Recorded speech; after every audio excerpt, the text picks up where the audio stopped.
Good morning to all. On behalf of PG and Research Department of Mathematics, DG VAISHNAV College, I welcome everyone to the 33rd session of C4, Chase, Crack, Conquer, CSIR NET. We will start our session with Tamil Thai Vaarthu, followed by college prayer.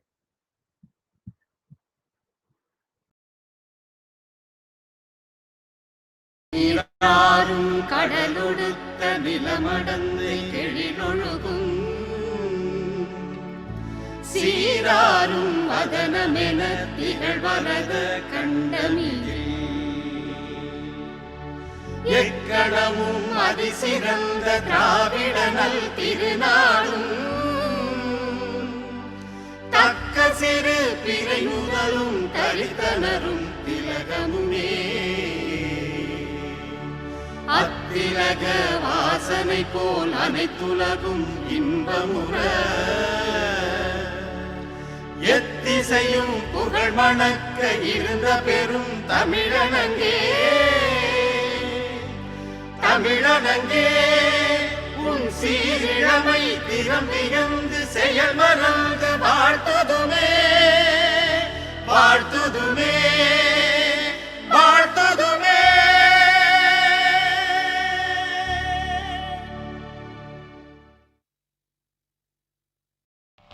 सत्यव्रतं सत्यपरं त्रिसत्यं सत्यस्य योनिं निहितं च सत्ये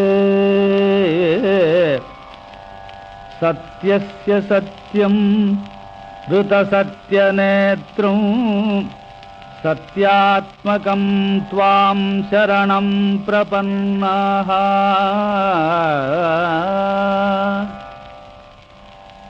वाणी गुणानुकथने श्रवणो कथायां हस्तौ च कर्मसु मनस्तव पादयोर्नः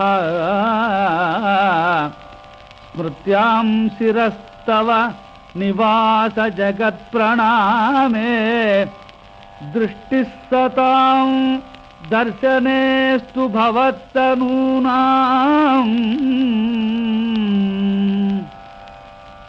नमो भगवते तस्मै कृष्णायाद्भुतकर्मणे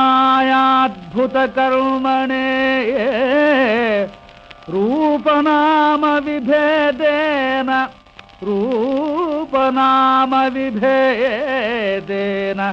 जगत्क्रीडति यो यतः ॐ शान्ति शान्ति शान्तिः.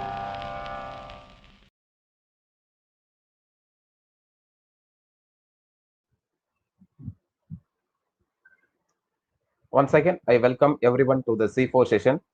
Today, our resource person, Dr. C. Elango, Associate Professor in Mathematical Sciences, Cardamom Planters Association College, Bodinaykanur, Tamil Nadu. I welcome you, sir, and now hand over the session to you, sir. Good morning to everybody, my dear participants and students of this program. Today, let us see another part of statistics, probability and statistics, that is Poisson process and Poisson distribution. That is a very important distribution in the theory of statistics because it has more applications in real life situations. As yesterday I told you that this random behavior of Poisson process, it is nothing but a counting process for success, and that is used everywhere. If you take a keying theory, the number of people, number of customers waiting in the system is counted one by one. Whenever one people arrive at the system, we count them as one, and second arrival, you count them as 2, 3, and 4, and so on. So, but the problem is there is a relation between Poisson process and exponential distribution. What kind of relation? That is very simple. When there is a continuous process is going on and you are counting the number of success. The problem is when the success occurs, the time at which in the early morning, suppose you take a telephone exchange at early morning 6 o'clock, you start your counting at morning 6 o'clock. It's usually our time at zero time. Okay, at 6:20, a call comes, a telephone comes, first call. The next call comes at 6:25, and the next call will come only at 7:35. So the success you can count it, but what is the time interval between different success? What is the inter-arrival time between two different successes or two different telephone calls? That itself is a random variable. Because the difference between first call and second call is only 10 minutes, and second call and third call is not 10 minutes, it's 1 hour, 20 minutes. So it is very lot. The time interval itself is random. Then suppose the success process, let X denote, capital X denote the number of success during the time. Here I mentioned a call enter into the telephone exchange. Okay, now success is counted, okay. Then what is the time between two success? That is an exponential distribution. Whenever the number of successes up to time t, you take it as a random variable x, that follows a Poisson distribution. Then the time between two successive successes follows an exponential distribution. Therefore, there is a strong connection between Poisson distribution and exponential distribution. Exponential distribution, I already told you, that is the probability density function above it's equal to lambda in e power minus lambda x, where lambda is greater than 0. What is x value of x? That is 1 by lambda, and variance of x is 1 by lambda square.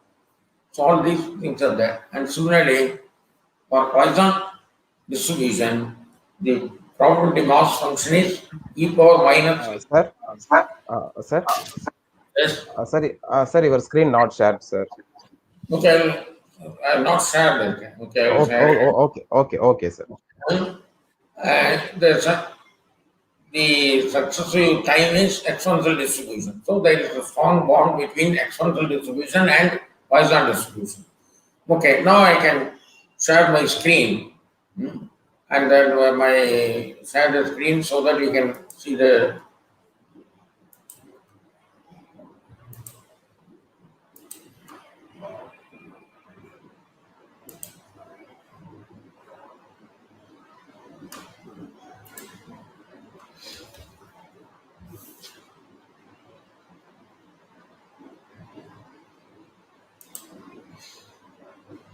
So you look at this, it's a Poisson distribution.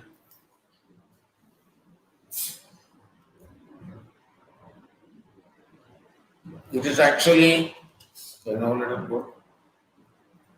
You see, look at this, this is the time line interval at which the first success occurs here. The second success here. This is the third one. So the interval, you look at the interval between these two, first and second success is larger. Here it is smaller. And third and fourth is very small. Therefore, this itself, the time itself is a random variable. That follows a random variable distribution, that is exponential distribution. Okay, if you are able to understand this, and most of the problems in queuing theory, inventory control theory, and even replacement problems, and everything will be solved very easily by the connection between Poisson process and this. And whereas we are using this exponential distribution here because it has a memberless property. That I told you earlier, a man who is catching a fish is waiting from 6 o'clock to 10 o'clock, he is unable to get a fish. But a person which comes in between at 10 o'clock, at 9 o'clock, he is able to get a fish. That is how much time you waited is not important. That is at what point you are entering, and that time is from entering point to your success, that point is counted. Therefore, it is memberless property is held by exponential distribution. Okay, now let us come to what is the relation between Poisson. This Poisson distribution can also be estimated from the binomial distribution. Poisson distribution is a discrete distribution. Binomial distribution also discrete distribution. Discrete to discrete approximation, how it can be done.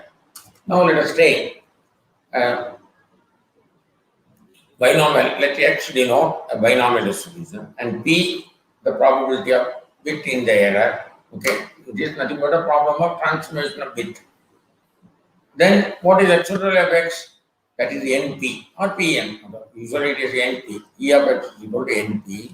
N is the number of trials. P is the probability of success. Okay. And suppose the number of this transmitted increases as N.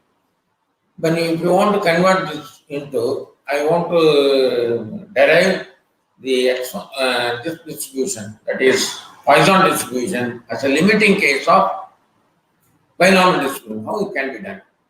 It is very easy. You increase the number of trials N as N tends to infinity. At the same time, P tends to 0. You reduce P and increase N. Automatically, they will come to a compromising point. At that point, NP become a constant, almost a constant. Because you take two variables, product of two variables, one is increasing, other one is decreasing. What happens? They will come to a compromising point. At that point, it will become a constant. Are you able to understand? Therefore, when N increases and P decreases, N into P tends to a constant. That constant are called as lambda. That is the parameter of Poisson distribution. Are you able to understand? If it is clear, now everything is clear. And now suppose that the number of bits are transmitted is and N into P, as N tends to infinity, P tends to 0, it tends to a constant that is equal to lambda. And now you look at this. The probability X, or the probability mass function of the binomial distribution is NCX into P power X, 1 minus X into N minus X. Okay. And you expand this N minus 1, N minus X minus 1 divided by N power X, X factorial. Yes. And now you can take a limit as N tends to infinity. You take N outside, N power X, this N power X will get cancelled, and take as N tends to infinity, and finally you get this relation. F of X equal to E power minus lambda in lambda X by X factorial. What is the mean of this? The mean is lambda. E of X of X is equal to lambda, and variance is also lambda. Therefore, variance means sigma square. What is sigma? Square root of lambda. This is usual Poisson distribution with the lambda 0.1, with the lambda is 2, lambda is 5. When lambda increases, you look at this, 0.1, it is very low, 2 and 5. When lambda increases, automatically it becomes a normal curve. It approximates to a normal curve. Now let us come to the Poisson distribution. How can you solve the Poisson distribution problems? Contamination problems, this I already explained. That is, the last class, E of X is equal to 100 into 0.1, that is 10 particles. Within that interval, only 10 contaminated particles are there. And the next problem is to determine the probability that 0 particles occurs in the area of this under study. That here we are considering that X is the number of contaminated particles. What is the probability that there is no contaminated particle? That is, actually our formula is lambda into e power minus lambda into e power minus lambda into lambda power x by x factorial. Here you have to put x equal to 0, where lambda is equal to 10. So e power minus 10, 10 power 0 and 0 factorial divided by 0, but 10 power 0 is 1. Here you will get 10 power 0 is 1. Then 0 factorial is 1. That will get e power minus 10. What is the value of e power minus 10? 4.5 10 10 power minus 4. This will give you there. That is, around 12 or fewer particles occur in the area of the discounted study. Only 12 or fewer particles. 10 in 10 power 15, we put the 10 area of under study. Okay, then what is the probability that x less than or equal to 12, where x is equal to 0 means 4.5. This is a probability. This probability is very less. 10 power minus 5 means 1 by 10 by something, it is 0.00 or something very less. What is the probability that the number of contaminated particles less than or equal to 12? This is also discrete. Less than or equal to 12 means 0, 1 up to 12. So you sum all these things and finally you get 0.79. For each time you have to compute, use the formula and do it. And now let us come to the next distribution, exponential distribution. As I told you, whenever a Poisson arrival occurs, in between two Poisson arrivals, the length is denoted as x, and this x follows the exponential distribution. The discussion of the Poisson is to define the random variable to be number of flaws among the length of the copper wire. This denotes number of flaws. And in between two flaws, what is the length? Let x denote the length of any starting point on the wire until the flaw detected. Okay. So it follows, this lambda variable follows an exponential distribution. This random variable x follows the Poisson distribution. As you might expect, distribution of x can be obtained from the knowledge of distribution of number of flows. So from Poisson, you have to come to exponential. The distance of the first flow is in 3 millimeter, if and only if there is no flaw within the length of 3 millimeters. So length between two is greater than 3 millimeters means what? Within 3 millimeters there is no flaw. Okay. Therefore, we can take, and that x, the length between two successive flaws is given by a random variable x, whose distribution is exponential distribution with parameter lambda. What is the probability density function? It is a continuous distribution because length is a continuous variable. F of x equal to lambda in e power minus lambda x where 0 less than x greater than 0. Okay. Actual value of x is 1 by lambda and variance is 1 by lambda square. Now let us look at the exponential curve. How the exponential distribution curve? It is always monotonically decreasing, then constant, stabilized. You look at lambda equal to 2. Lambda equal to 2 means it is decreasing, then stabilizing. 0.5, what happens? It is also, it starts from here and decreasing and flattening. If you take it's a very small value, lambda is very small value, it is almost flattening. So this is the various types of exponential distributions. Usually, in our case, most of the cases, it is of 2 or 1.5 or something.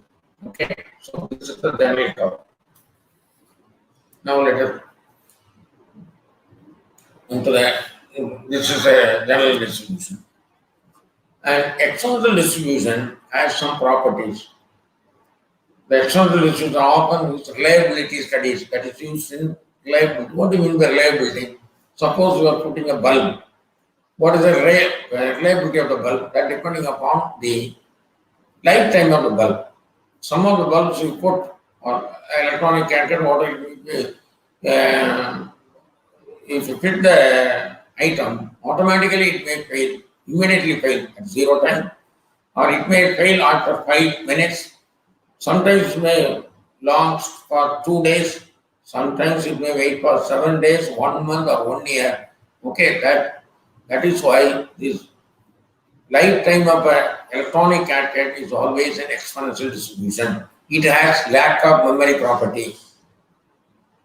Okay, you don't know when it will wear out. So it may be a memoryless property. You need not at any point. So the bulb is continuously going on for 1 year. You don't worry about that. You can start first, put another bulb and start counting the time from time itself. That is also exponential distribution. You forget all the previous time and start afresh and count the time, how much time it is eliminating. That itself is an exponential distribution. Therefore, Memberless property is very important here, and that is why it is used in all mathematical models. Okay, we can solve the problems. I am going to give you a notes, and this will give you the complete history of this, and also that complete notes will give you the mathematical statistics or probability and statistics in this way. And that notes I will send it to the director, Professor Venkataraman. He will share with you. Okay, we wrote about that. There, every problems, nook and corner, and every problems are solved. And if you are able to follow that notes, that will be very much helpful to your CSIR examination. Okay, now let us come to the next part. How normal distribution can be approximated to binomial distribution. From binomial distribution, can you approximate normal distribution? That's also possible. Okay, in the previous slide I told you, Poisson distribution can be approximated from binomial distribution with a limiting case as n tends to infinity and p tends to 0. P tends to 0 means you don't take it is 0, p equal to 0. This is very small quantity, it is greater than 0. P approximating towards 0, its value exactly not equal to 0. Okay, that's the case.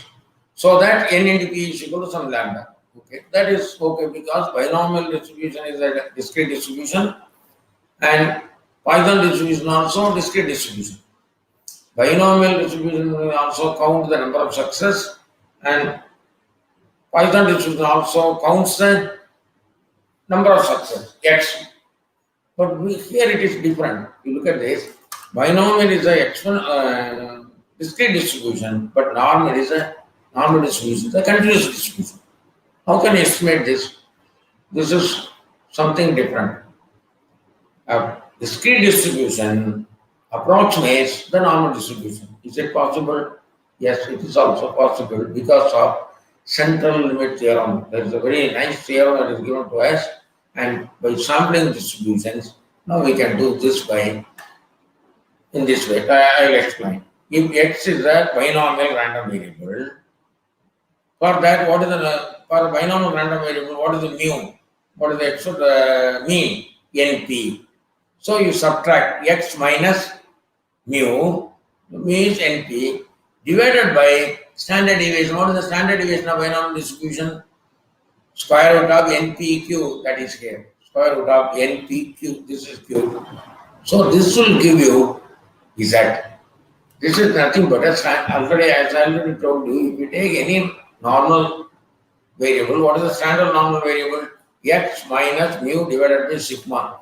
That will become standard normal variate. So, if you want to find a standard normal variate, then subtract the mean from the random variable and divide it by the corresponding standard deviation. It approximately gives the, you cannot say that it is exactly, that is very important, approximately standard normal distribution. Consequently, probabilities computed from Z can be used to approximate probabilities.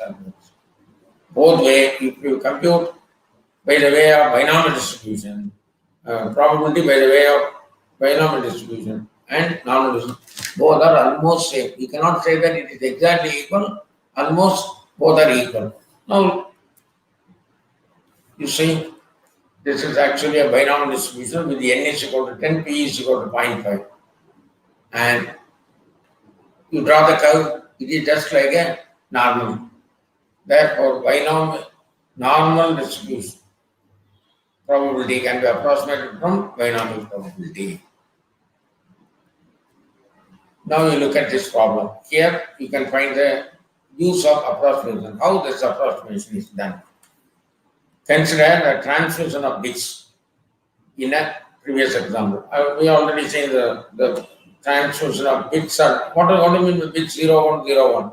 These are information. It is transformed from one state to another state.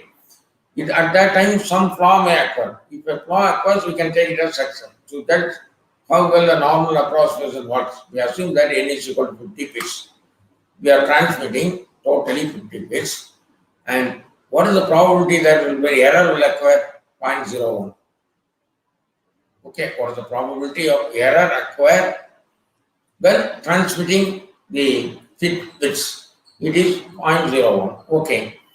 The XOR probability of 2 or fewer error requests that you have to compute.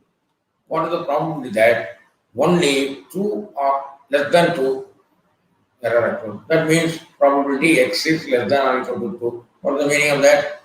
This X may be equal to 0 or 1 or 2. 0 means what? Out of 50 transmission, no error. 50 is 0. This is 0.9 power 50. 0.1 power 1.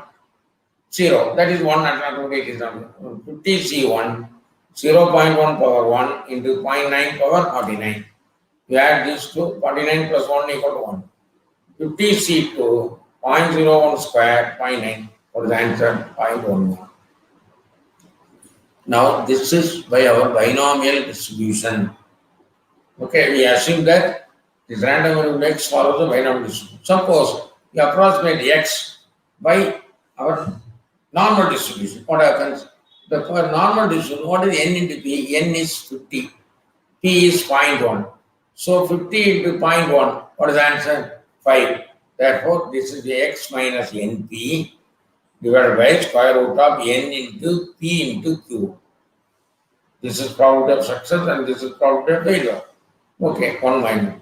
This is less than 2.5 because the x value is 2.5 minus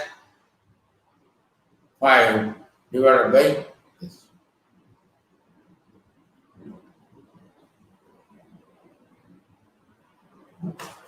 Why it is 2.5? But actually it is less than or equal to 2. Therefore it should be x less than or equal to 2. It is probably less than 2.5. Okay, 2 minus 5 divided by square root of 50, 0.5 and 0.9. This is z less than or equal to, but this is wrong. It is 2 minus 5. It is z less than minus 1.18. Now you look at the table, probability less than this. That you can take probability z greater than 1.12. Both are same. That is equal to 0.12. Now look at this probabilities. Both are almost same. So this is the probability we computed from binomial sense. This probability we computed in the normal approximation sense. Almost the probabilities are same. Therefore, we come to the conclusion that any normal distribution can be approximated by binomial distribution. Any normal probability can also be approximated by corresponding normal. Now look at the approximation. A normal distribution can be approximated from Poisson distribution. How it is possible? This I already told. That is, Poisson can be approximated from binomial that we have told. Here also it is something different because Poisson is a discrete distribution. Normal is a continuous distribution. How a discrete distribution approximates a normal distribution. That is the beauty of mathematical sense. Now let us come to the point. Let x is the Poisson random variable with excluded of x is lambda and variance is also x. Okay.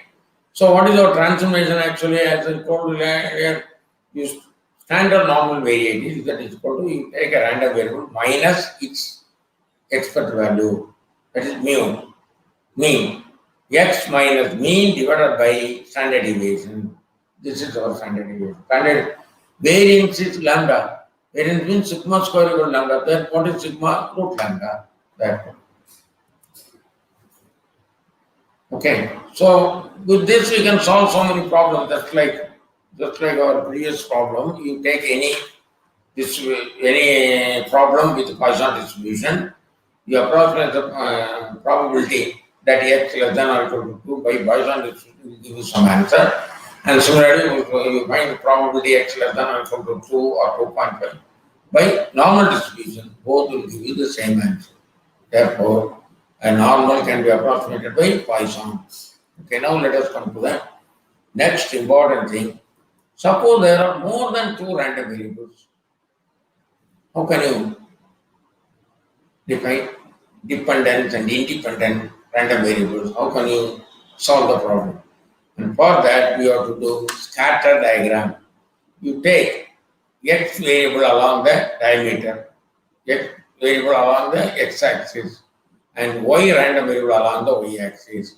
And here I can take, you take a wire whose diameter is x and thickness is y. Now I can say that it is very simple because whenever the diameter increases, thickness also increases. Therefore, it is a direct relation. Its correlation is always positive.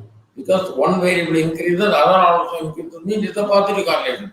If one of the variable is increasing, other is decreasing, we can say that it is negative correlation. Suppose there is no relation between these two. What is your correlation? Is zero. They are independent. There is no dependent relation, cause and effect relation between two random variables x and y. It is the correlation coefficient is equal to zero. Okay. Actually, correlation coefficient is calculated by correlation coefficient of two random variables between two random variables x, y is equal to covariance of x comma y divided by sigma x into sigma y, standard deviation of x into y. That we will see later. Now look at this. Join this law. Join probability density function. If there are two random variables, the joint probability density function is given by f of x comma y. You look at this. This is x. What is thickness? Thickness y is always increasing. When x increases, y also increases.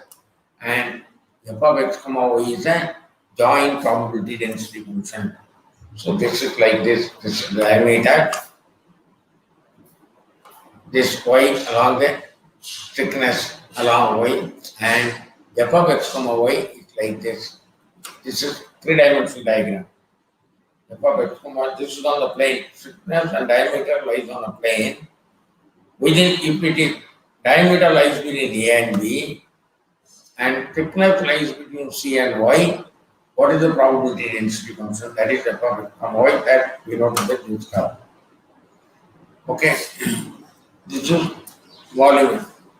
Now, how can you find the joint distribution of these two random variables? That is, probability that x lies between a and b, comma, here it is and. This was joint distribution and c less than or equal to. Since x and y are independently measured, and we can take integration a to b, c to d, f of x, y, d. This will give you. Suppose it is discrete random variable, you put sigma x equal to 0 to infinity, sigma y equal to c to d or 0 to infinity f of x dx. So in the discrete case, the integration becomes summation.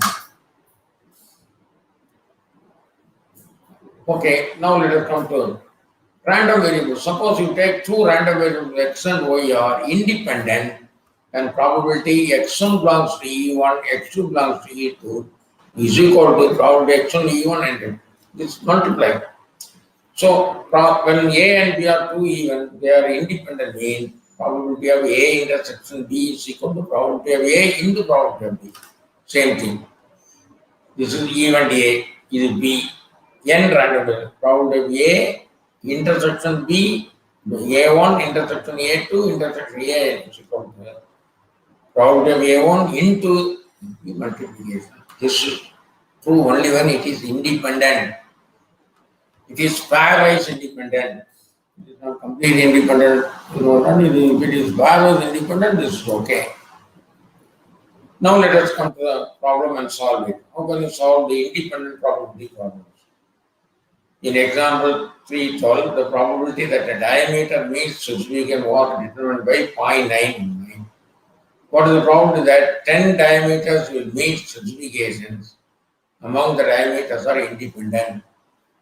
So x1 denote the diameter of the shaft 1, first shaft. x2 denote the diameter of the shaft, that is 2. Then what is the probability that x1 lies between 0.2584? We are already seen this problem. And x2 lies between, it is another shaft, lies between 2 and 2. And what is the probability? And x10 lies, there are 10 shafts. X1, x2, there are 10 shafts.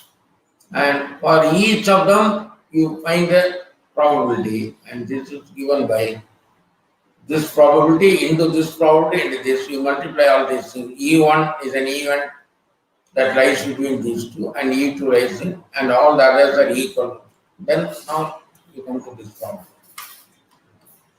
X1 by X1, Xn. You multiply all these things, finally you get 0.919 power 10 because all the probabilities are same. For these, all the shaft or of uniform, they are saying this power 10, the answer is 0.43. Here you are multiplying 0.919 10 times because all the problem. Suppose all the probabilities are different, you multiply it and get that. This is for independent. That is, here I don't want to. Here this is very much useful for components. Suppose two electronic devices are joined together. Okay, they are connected serially. Serially connected means if this fails, automatically this fails. If both of them works, then only it works. Okay, if C1 and C2, if C1 fails, automatically C2 also fails because it is a series connection. Therefore, what is the probability of C1 and C2? That is probability of C1 will work and probability of if both will work, it will work. Suppose any one of them doesn't work. Suppose probability of working of C1 is 0, automatically everything will become 0. So, this is very much useful in serial and parallel connection of electronic items. And there we are using the independent probabilities. Okay, now let us come to another important thing. Suppose there is a linear connection between two random variables. If y is a function of x, that means y is equal to a function of x plus a constant. How can you find x of value of y? And what is the relation? Sorry, what kind of distribution? If x is normal distributed, whether y is also normal distributed? Yes. Because what is your normal curve? It is nothing but a bell-shaped curve. And when you add to the random variable, you are adding a constant. What will happen? To the variable, you add a constant, it will just transform. Only a transform will take place. A curve, normal curve at one place can be transformed to another place in the xy plane. Therefore, there is no change. And what is the actual value of x? That is E of x plus y. That is mu plus. The mean will change. Shift. What about variance? Variance will not change because for constant value, the variance is 0. So variance of y is equal to variance of x plus 0. That is equal to same. Why variance is same? Because variance is not computed. The standard deviation of variance is computed by taking deviation from the middle value. That is mean value. When you take the deviation, it will subtract.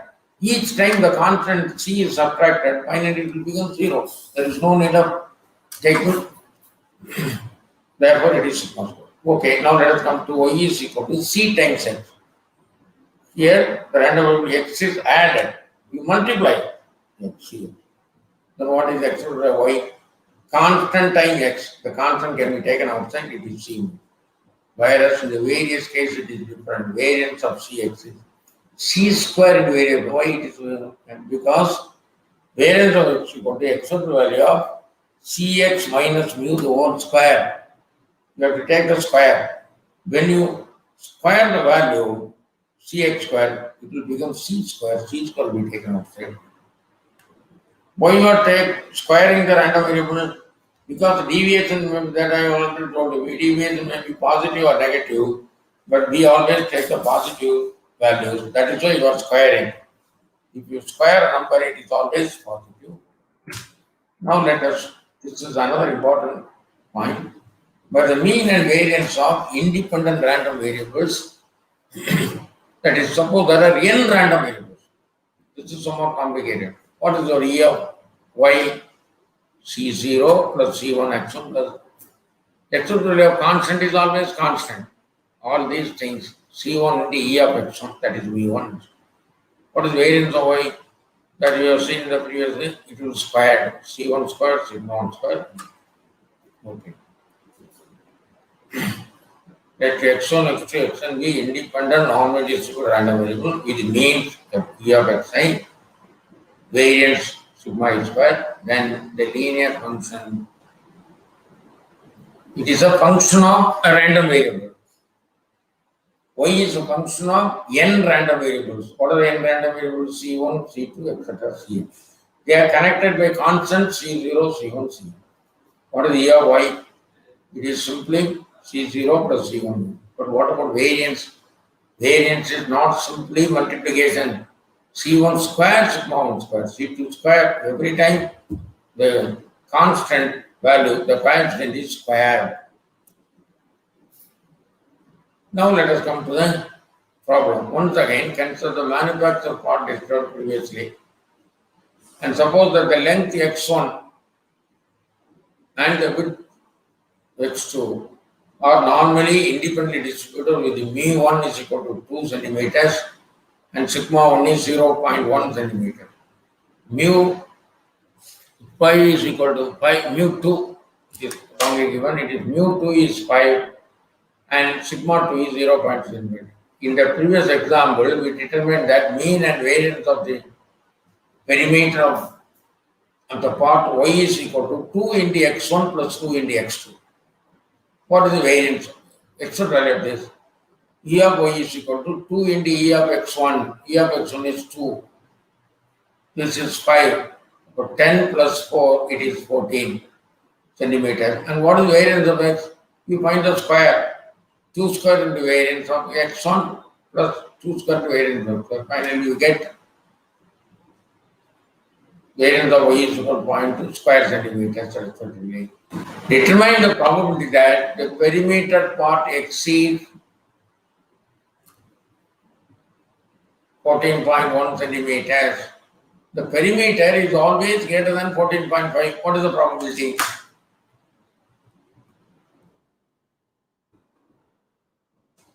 This is a very interesting property.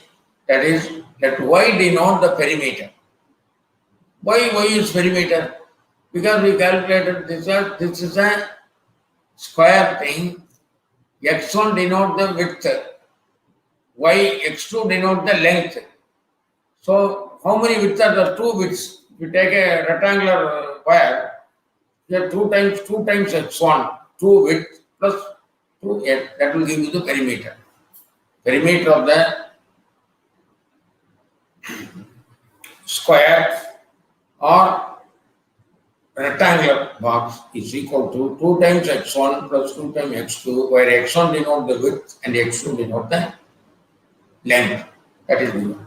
So the perimeter is always greater than 14.5. What is the probability? That is y minus, you take y minus mu y by n. That 14.5 minus 14, because 14 is the mean, actual value of y minus, divided by standard deviation, square root of this 0.2, that is given here. And that is probability Z is greater than 1.2. Look into the table that I showed you earlier. It is 0.13. And then what is the meaning of that? Only 13% of the cases, the rectangular wire, perimeter of the rectangle is greater than 14.1. Perimeter of the rectangle is greater than 14.5 only in 13% cases. But all the other 87 cases, 80% of most of the cases, 81% of the cases, y is less than or equal to 14.5. Now let us come to the next important point, that is called correlation. Suppose there are two random variables x1 and x2. If there is a cause and effect relation, okay, if one depends on other and there is a direct relation between x1 and x2, and what is the strength of relation between, what is the intensity of relation between two random variables? For example, a person's age and his mental ability, they are correlated. When age increases, his mental ability decreases. In the young stage, his mental ability is very high. He is very quick to observe the things and other things.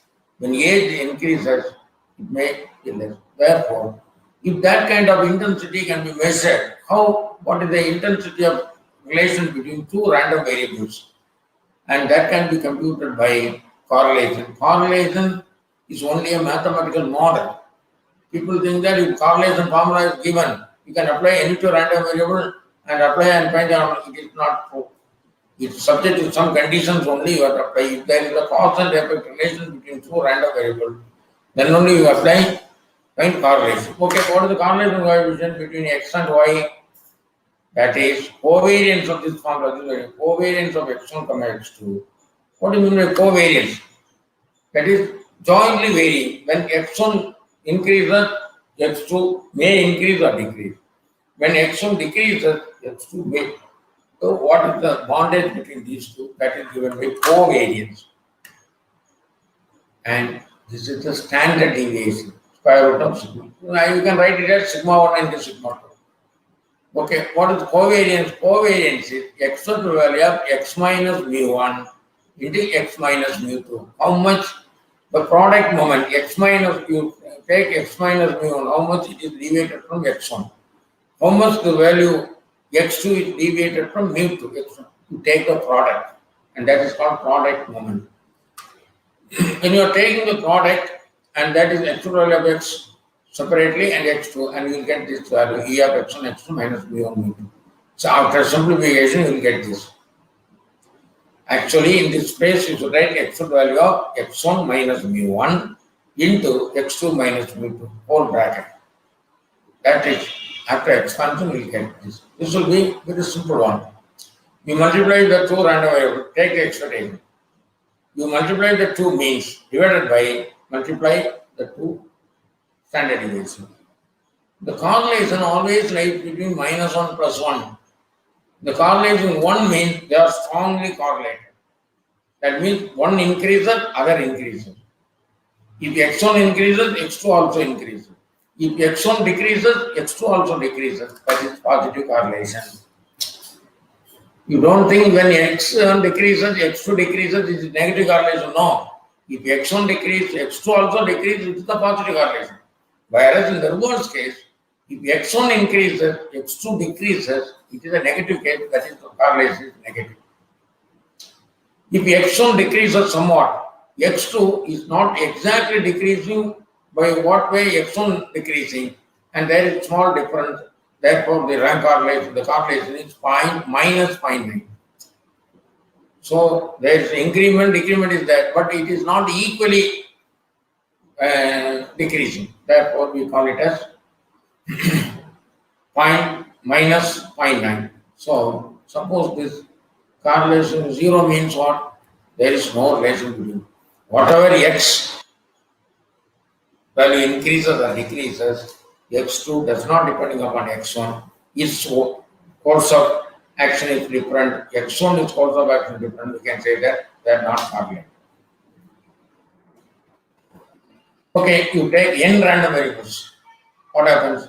X1 value is mu1, mu and covariance between two variables x1 and I comma j equal to 1 10.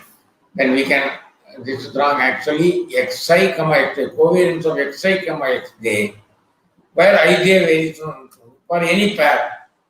This and this we can, now you can write this as y is equal to this random variable. What is e of y? This. And variance of y is equal to c1 squared sigma 1 squared c1 plus.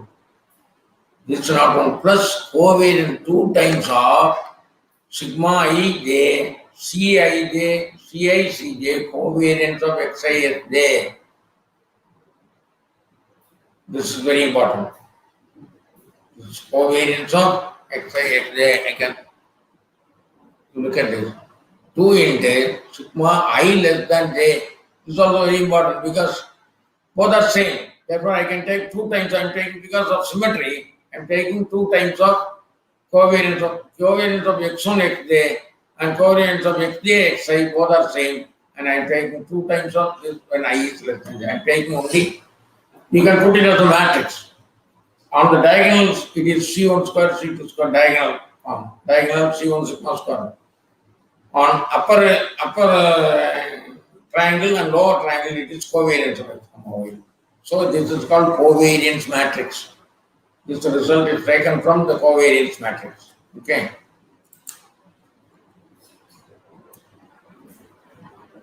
Now let x has a mean mu x and variance sigma square. The approximate mean and variance of y can be computed using the following result. This is very important. Suppose x and the relation between y and x are not linear. So you look at the previous case. Y is a function of x1, x2, xn, but it is linear because you look at the degree is 1, 1, 1. Suppose x1 has degree, is x1 square, is x1 cube or something. All these have some degrees, some powers. What happens? This relation is not linear. So you cannot find the correlation. In the linear case only you can find the linear correlation. That is why that correlation is called linear correlation. When it is non-linear, that kind of correlation is not work. Then what kind of formula? That will do like this. Let x be random variable with mean mu x and variance sigma square. The approximate mean and variance of y can be E of y is equal to mu of y. It is approximately equal to height into mu of x. It is a function of mu of x. It is not heights into, heights of. It is a small function of mu of x. So mu of y is nothing but a function of mu, but not the same function. It is a function of. Okay. Now what is v of y? That is v of variance of y is equal to sigma y square. That is d height by dx. How much you differentiate the function height with respect to x, take the square into. So this d height by dx in your previous case become constant. That is why you put c square. It will become constant in the linear case. But here it is not constant. It will give some other value on that. So the derivative dh is evaluated at mu x. Where this evaluate this at mu x only it will evaluate this. Then only it will give the answer. So actually we have to put dh by dx at mu x. That is. Now let us take the non-linear case. In the non-linear case, a problem is given. Okay, P equal to I squared R. This is a problem in electrical circuit system, which is power is equal to the current, the random variable. Okay, I, intensity of current I, and this is E of P is computed, H of E, which is mu of R. You look at this, and variance of P sigma square, dh by dh square. What is the sigma square? That will give you this answer. So it is this square watts. Okay. So we are computing using the formula EP is going to be height of mu of I. What is height of mu? Already it is height is equal to I square. So you put it like this, mu square and R. Therefore it will give you that. Next. If y is equal to, I can take the general case. Y is equal to height of x1, x2. For independent variables xi, each will mean mu I and variance sigma I. What is E of xi? Mu of y, height of mu1, mu2, mu n. In the place of x1, x2, then variance of x square is contained. Sigma I equal to 1 divided by that. Because how many variables? N, you have to add all these things. If it is only one variable, there is no summation. In the problem we have taken, there is only one variable, I square into R. Therefore, we are doing here the relation is sum of different variables are there. Therefore, we are doing this. Now, let us come to the main part of our theorem, that is central limit theorem. This is a report theorem which will give you the sampling theory, sampling distribution. Suppose if you want to predict the election result, you cannot go on each and every voter and get the data. You have to take a sample. So what kind of sample you should take and what is mean by statistic? What statistic you are going to take? Your statistic is nothing but a function of your collected data. Okay, function that should not have a parameter. If it involves a parameter, it is not a statistic. Statistic is a function of collection of data. It is sample data, function of sample data without involving the parameter. Okay, now let us say the independent random variable selection with the same distribution are called random sample. We are taking only n samples. So your population in a village, there are 100 houses are there. Now I am taking only n equal to 25. I am collecting data from, I cannot go into 100 houses and collect data. Only 25 houses, n equal to 25. I am collecting data, that is random sample. Statistic means for that what is the average income of the family. Suppose X1 denote the family of the income of the first family, second family, so on. Average is sigma xi by n. That is the statistic. Suppose I put sigma xi minus mu by n. Mu is the population and you take sigma equal to 1 to n xi minus mu divided by n. That is not a statistic because it involves y mu. The parameter will not be statistics is not a function of a parameter. No parameter will be involved. Mu, sigma, and lambda, gamma, beta, all these parameters should not involve in the, then only it is statistic. Okay, the probability distribution of the statistics is the sampling distribution. You take the average of this x bar equal to sigma xi by n. Now, what is the distribution of x bar? For different samples, you can find different mean x1 bar, x2 bar, x3 bar, etc. Suppose there are k samples, x1, x2. But what about the distribution of that sample mean? That is also a normal distribution. If the original distribution is normal, data is normal, the sampling distribution also has a normal distribution with little difference. That we'll see in the next year. If x1, x2, xn is a random sample of size n taken from the population, this population is very large, capital N. It may be 1,000 or 1 lakh. Or you take in the case of Tamil Nadu election, it is 6 crore people, 6 crore 28 lakhs people. Your N is only 80,000. You are collecting data from 80,000 people and predicting the result with mean mu and variance sigma square. This is the population mean. Generally, it is accepted that the population mean is this. And if x bar is the sample mean, the limiting form of distribution, what is the limit? And if x bar is the sample mean, how can you find the sample mean? Sigma xi by n. You add all this, divide by n, that is x bar. Then now what is the distribution of x bar? This is a normal distribution. X bar always follows a normal distribution with mean mu and standard deviation sigma by root n.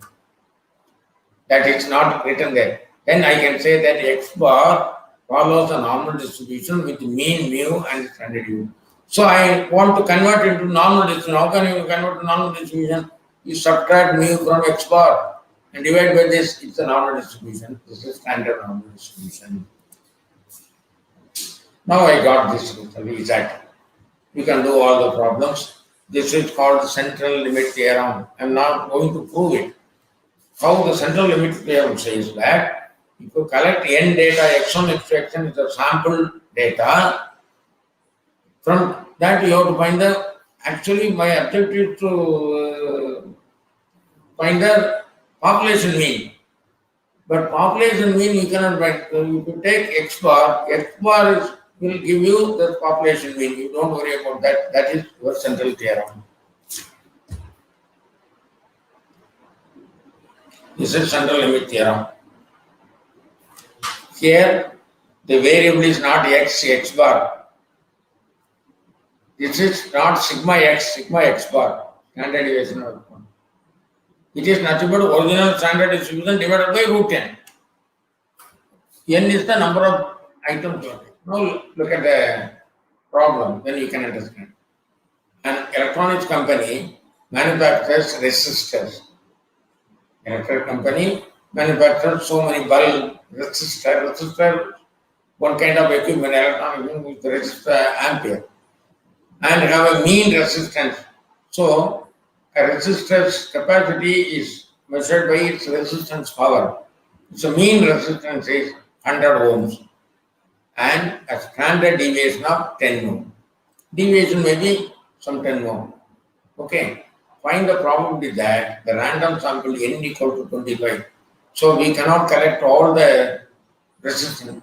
Just you take a sample of 25 resistors, will have an average resistance less than 95. Average resistance should be less than 95 ohms. Again, no problem. Note that we have an average, find the probability that a sample of 25 resistors have only average 95 ohms resistance. Note that the sampling distribution X star is approximately 100 and a standard deviation of sigma by root 10. That is what is sigma 10. It is given here. Divided by root 10 because n is equal to 25, root 25. Root 25 is 5. Therefore, sigma is 2. Now let us look at this. X bar is 95 minus mean is 100 divided by 2. It will give you minus 2.5 of a standard. Now you find what is the probability that is here it is less than and greater than million and average less than. So it is less than minus 2.5. Probability is that less than. This one. Probability x bar less than 95 is equal to x less than this. So that's same.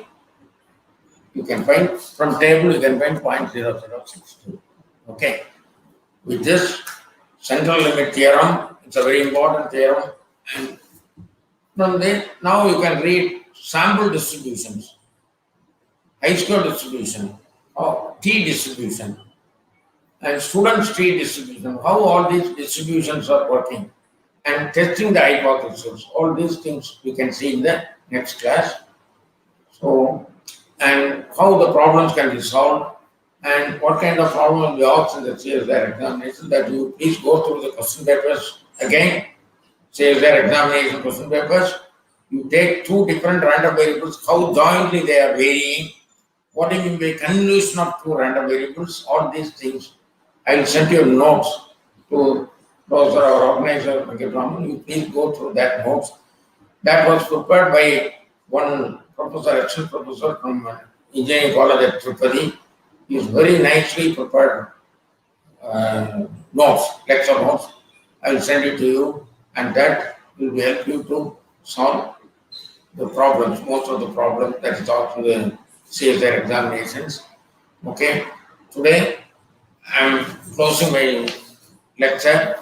In the last 10 minutes, if you have any questions, now you can ask. Hello, participants, if you have any questions regarding the probability and applications,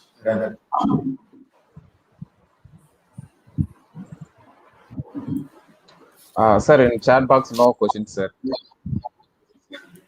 no question. Sir, no questions in chat box. Okay, very kind of you. Thank you very much. Now we can see in the next class. Okay. Okay. Thank you, sir. Hare Krishna. Hare Krishna. Hare. Thank you. Thank you, sir, for the wonderful explanation. Okay, thank you. I'll send the notes.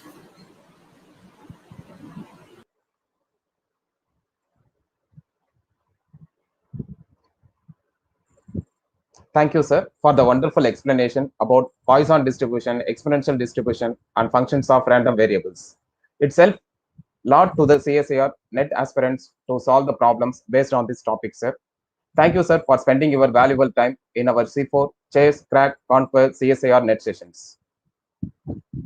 Dear participants, we are conducting C4 Chase, Crack, Conquer, CSIR NET program for CSIR NET aspirants. It is a free online coaching for CSIR NET aspirants. Classes will be on Saturdays and Sundays, Saturdays 6 p.m. to 8 p.m., on Sundays 11 a.m. to 1 p.m. There are 33 C4 sessions videos available in DGVC Math YouTube channel. Our next session will be held on 10th April 2021 at 6 p.m. Our next national level webinar titled On Graceful Tree Conjecture resource person Dr. G. Seduraman, Professor, Department of Mathematics, CEG Campus, Anna University, Chennai, which will be held on 10th April 2021 at 10:30 a.m. Thank you.